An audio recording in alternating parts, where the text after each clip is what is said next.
My name is Josh Jenkins. I live in Washington, D.C., and I am the Director of Web and New Media Strategies for Americans for the Arts. So I've always loved the arts, and I always knew that I wanted to work and apply like technical sort of skills and skill sets like web and video to the nonprofit space, but then I always sort of was drawn back to the arts. So I had this moment in grad school where I realized that I was getting all these skill sets and I was honing all of these sort of crafts, and that I really wanted to make sure that I was applying it back to the arts, and I was like, that should be my career, that should be my job. And then I got a job doing it, and sort of it all worked itself out from there. But I knew in school that what I was doing and what I was building was towards a career in the arts when everybody else was trying to do something else.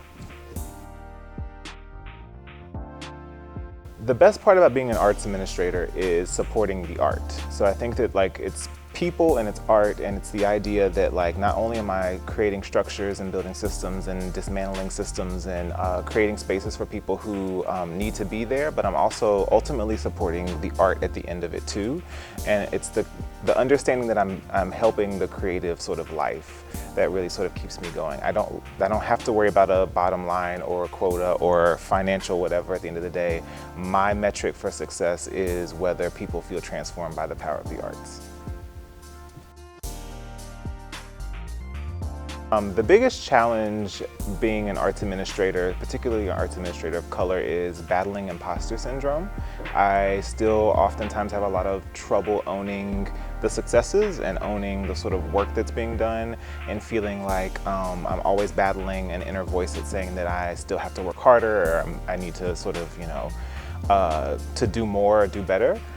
Instead of owning that like maybe I'm the shit. So that's always been a really sort of significant challenge that I feel like is felt across sort of the arts administration field, particularly of people of color. And as usual, white supremacy. Something that I'm really proud of in my career has been the creation of a podcast that Quanice and I do monthly called Art Accordingly, that interrogates sort of these systems of oppression against people in the arts, and uplifts leaders of color who are doing the work and battling and fighting for racial equity in the arts specifically.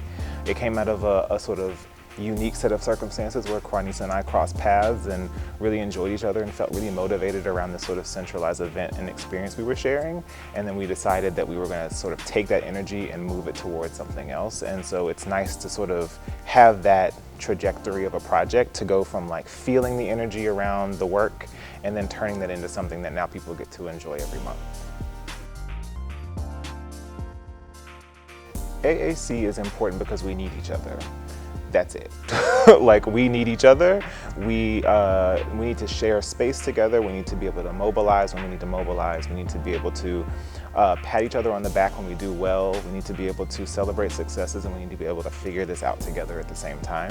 And so AAC creates a space and opportunities and programs to be able to do that for folks who are working in sort of sharing these same struggles as we move through the arts, as it evolves, and as we sort of try and dismantle the systems that sort of keep us as people of color from succeeding and from finding sort of success in the arts. So after Quanice and I met and we decided that we were going to turn all of this sort of loose energy into like a concentrated project, which turned into the Art Accordingly podcast, the opportunity sort of emerged for me to join her board. And I felt the work that she was doing and the sort of possibility and potential was just so rich and necessary. So I couldn't do anything other than sort of jump in it if she would have me, and she had me.